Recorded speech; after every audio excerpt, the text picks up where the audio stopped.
ताज्या बातम्या व ठळक घडामोडींसाठी पाहत राहा JBN महाराष्ट्र।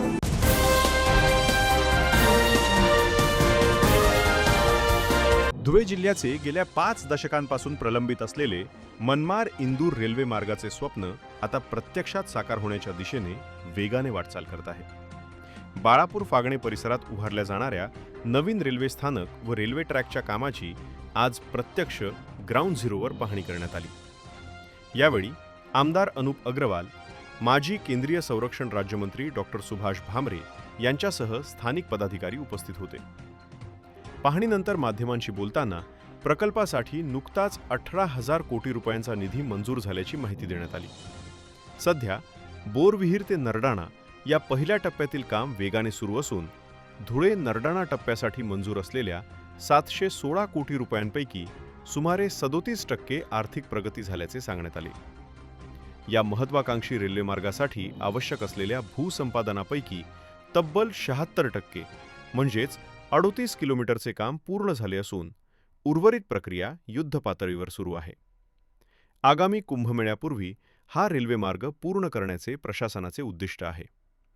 मनमाड इंदूर रेल्वे मार्ग पूर्ण झाल्यानंतर धुळे जिल्ह्याची राज्य आणि देशातील संपर्क व्यवस्था अधिक मजबूत होणार असून भविष्यात धुळे हे प्रमुख लॉजिस्टिक हब आणि औद्योगिक केंद्र म्हणून उदयास येण्याची शक्यता व्यक्त केली जात आहे।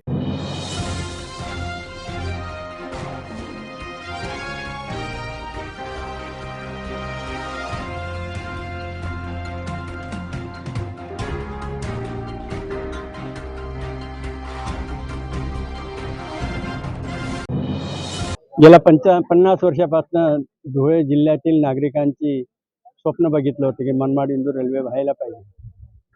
2014ला मला खासदार म्हणून निवडून पाठवलं आणि जनतेने माझ्यावर जबाबदारी सोपवली की मनमाड इंदूर रेल्वे मंजूर करून आणा। सतत 10 वर्ष प्रयत्न केल्यामुळे गडकरी साहेबांच्या माध्यमातून, आपले लाडके प्रधानमंत्री मोदी साहेबांच्या माध्यमातून, तिन्ही रेल्वे मंत्री सुरेश प्रभू साहेब असतील, पियुष गोयल असतील आणि अश्विनी वैष्णव साहेब असतील, या सगळ्यांच्या माध्यमातून या रेल्वे प्रकल्पाला मंजुरी मिळवण्यात मी यशस्वी झालो।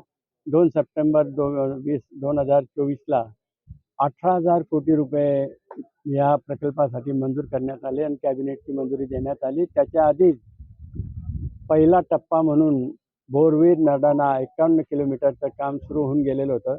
आज आपण ज्या ठिकाणी उभे आहोत ते बोरविहीर नरडाण्याच्या पहिल्या टप्प्यातल्या कामाचं अतिशय जोरदार काम चालू आहे, अशा ठिकाणी आपण उभे आहोत आणि येत्या 1 ते 1.5 वर्षात बोरविहीर नरडाणा हा मार्ग पूर्ण होईल आणि रेल्वे धावायला लागेल।